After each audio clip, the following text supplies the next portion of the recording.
Welcome back to the channel. চলে এসেছি আবার একটা ব্র্যান্ড নিউ ব্লগ নিয়ে। এটা হলো আমাদের ডে 2 শিটং থেকে তাকদা যাওয়ার দিনের ব্লগ। সকাল সকাল উঠে অপরূপ দৃশ্য দেখে ব্রেকফাস্ট করে বেরিয়ে পড়লাম আমরা তাকদার উদ্দেশ্যে। যাওয়ার সময় আমাদের আইটেনারিতে ছিল কিছু সাইট সিইং পয়েন্ট। এটা হচ্ছে সেই প্রথম পয়েন্ট, লেপচা মোনাস্ট্রি।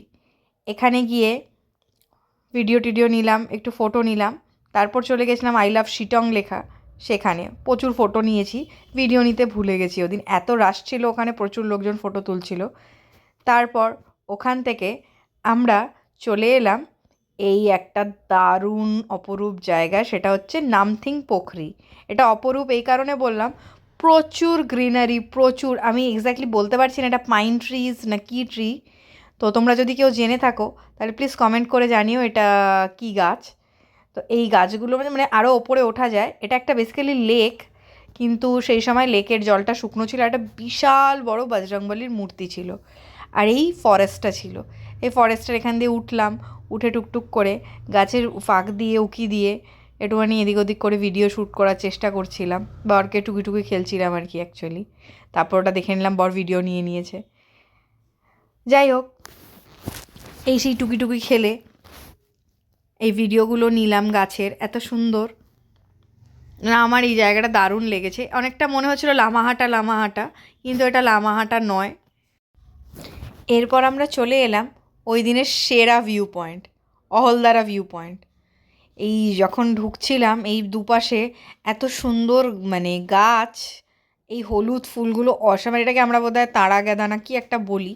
তো ওইখান দিয়ে যাচ্ছিলাম, দুপাশ দিয়ে ভর্তি ঝাঁকে ঝাঁকে ফুল। এই ফুলগুলোই সব থেকে মানে দারুণ লাগে।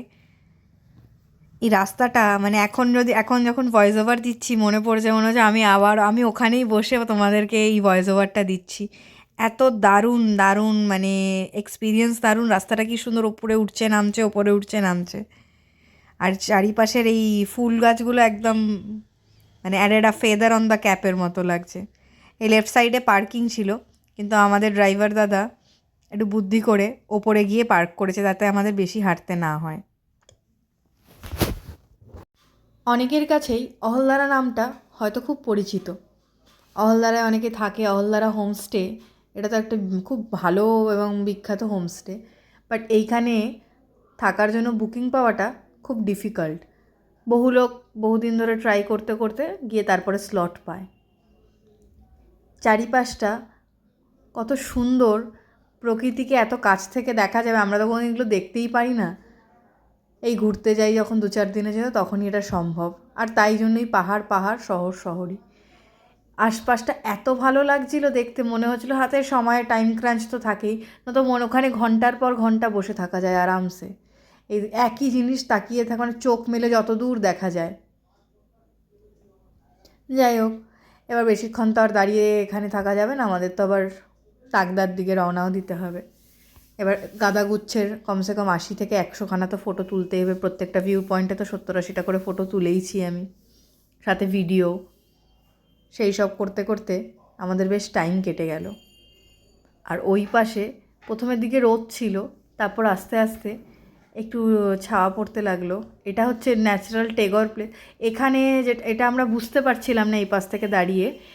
এখানে নাকি রবীন্দ্রনাথ ঠাকুরের ফেস বোঝা যায়। এই যে চা গাছগুলো রয়েছে, ওটাকে এমন কাটিংয়েই রাখা হয়েছে, ওটা নাকি রবীন্দ্রনাথ ঠাকুরের ফেস।